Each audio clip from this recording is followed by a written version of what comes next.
These are times that try men's souls. In the next few minutes, you'll become witness to the awesome power of technology. We do not hide our faces out of cowardice.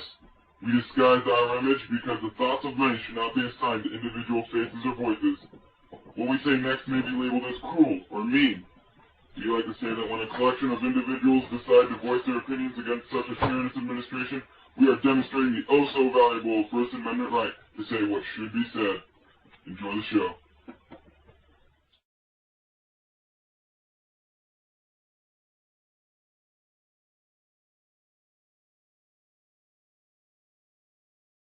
First and foremost, Fat Albertson. Alright, you know what you should do, Fat Albertson? Try Slim Fast. Because going through the sound line does not work if you load 3 times the amount of recommended food on the plate. Think of, hey, hey, hey. You hear that a lot, don't you? Think about that. Why don't you just save the money you spend on food and save up for an eye operation? Seriously, I cannot tell if you're looking at me or the wall. But now, instead of just making fun of your obvious physical deformities, I would like to say thank you for helping the school turn away its focus from academics and religion to only athletics. Makes the other kids feel appreciated. No faculty member has ever been hated as much as you. How does that make you feel? You are the winner of the award given to the person who decides to be a total bitch about the most nitpicky shit that no one cares about. Such as the shirt policy. You have nothing else to do. We have uniforms. We already have little individualism. Why be a bitch? The color of an undershirt has absolutely no effect on the student's learning. If I want to sleep in Swords class, I'm going to sleep in Swords class, regardless of my fucking undershirt. There is absolutely no reason for this policy to be in effect. This school is not, or at least should not be, a Nazi school. I'm guessing you're a huge Orwell 1984 fan. Let us be free. Next, hall passes. In the past however many years, there's always one senior who gives advice. Planners don't matter. You patrol the halls thinking, what? That you're somehow stopping the most heinous crime of hall wandering? No, when you send us back to our class and we're just trying to put some money on our lunch card, you are actually hindering our education. Instead of letting us do whatever needs to be done, you send us on the inconvenient task of getting a planner signed, just so we can complete our original task. If someone was actually up to no good, the policy would be fine. But most of the kids are just doing errands for teachers, or at least doing something productive. One last thing. If you were one character in Harry Potter, you would be Professor Umbridge, the only character more repulsive than Lord Voldemort.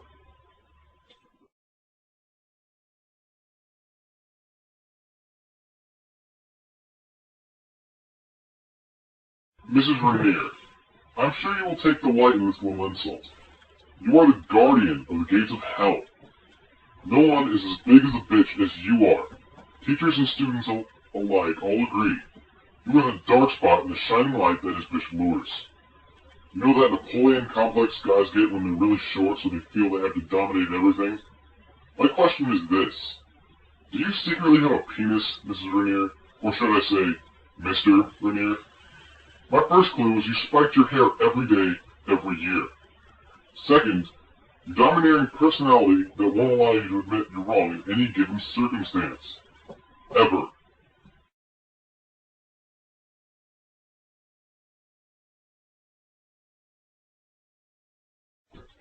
Mrs. Stein, you are incompetent. You are not qualified to be doing your job. You are not qualified to be playing with Legos. It is so incredibly disappointing to know that our future is in your hands. I'd rather take advice on my college plans from, someone fucking dumb. Mrs. Albertson? No. John Sword? No. Homer J. Simpson. And he's yellow. Also, on a last note, put some fucking pants on. The student body is never surprised by your presence because we can hear you, clippity-cloppity down the hall like a Clydesdale horse. How about this, Mrs. Ed? Take up guidance counseling for dummies. This is the only feasible solution to you sucking at your job.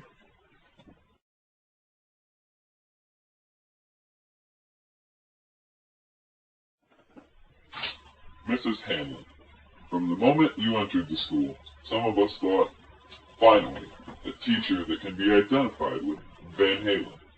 But alas, from the moment one enters your door to hear the pearls of wisdom, the common conception of a plain old foxy and cool teacher is shot down like a lead kite.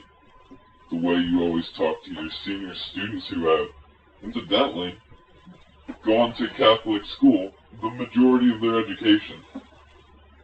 Like they're members of the catechumenate. This is frankly bullshit. The way to strengthen a person's faith isn't speaking to them like they're fucking second-grade morons. The way you tell us what to believe makes me believe that you are the only one who should be worshipped in that school. Your holier-than-thou attitude that you bring to school daily without exception was cute for maybe the first 5 minutes of the first day of class. After that, it beats the faith out of us like Dwight Freeney beats down Tom Brady without remorse. The way you dodge serious issues and answer fluffy questions in your innocent, condescending tone is just the light of my day. Every day. Please note the copious sarcasm in the previous line. The way you patronize us with your excess of Catholic wisdom is so conservative that I would call you liberal. Forgive me for thinking that I am worthy of the pearls of wisdom. And next time you say I'm more than just a pretty face, ask yourself, what would the J-Man say?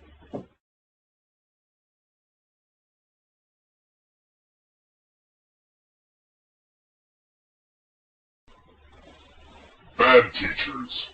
These are the people who don't deserve their own specific rank. They still suck all the same. Draper, it's a track team, not the Marines. Saturn, our class has been based on effort since first grade. It's not 1963. It's not cool to dress like a circus tent. Slee, stop being such a douchebag. Sorg, retire already.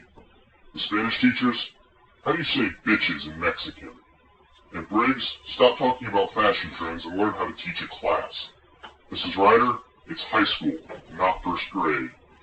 Krause, we need a life. So do you. Our life, tragically, does not revolve around you. We do not listen when you read from the Gospel of Carlene.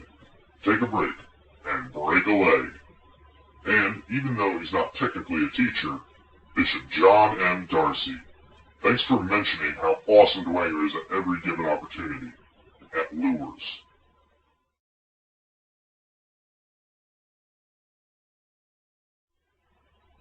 Good teachers. Mr. May, thank you for everything you've taught us.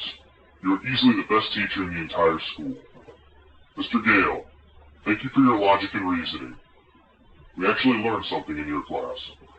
Also, thank you for educating us about our rights. First Amendment of the Constitution of the United States of America states that each citizen has the freedom of speech.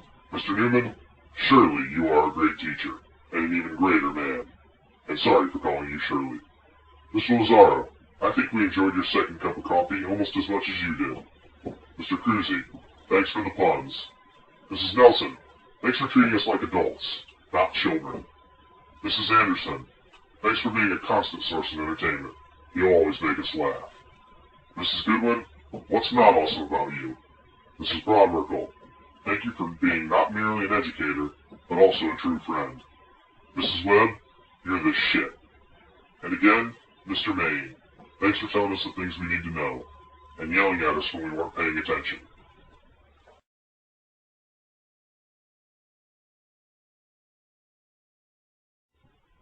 Freshmen, show respect. Hazing is all about respect. If you show respect, then your life will be much easier.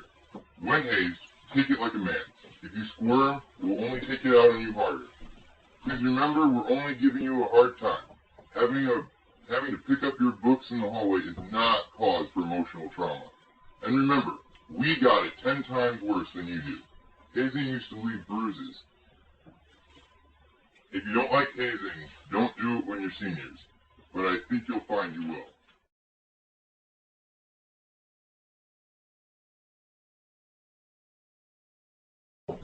And finally, last but definitely not least, Mrs. Kiefer. At the end of this rant, what do you imagine we have to say about you? Just one thing. Because you are actually a wonderful person. Regardless, you must start tightening your hiring policies. Watch who you let into this school. That's it. Stop being oblivious.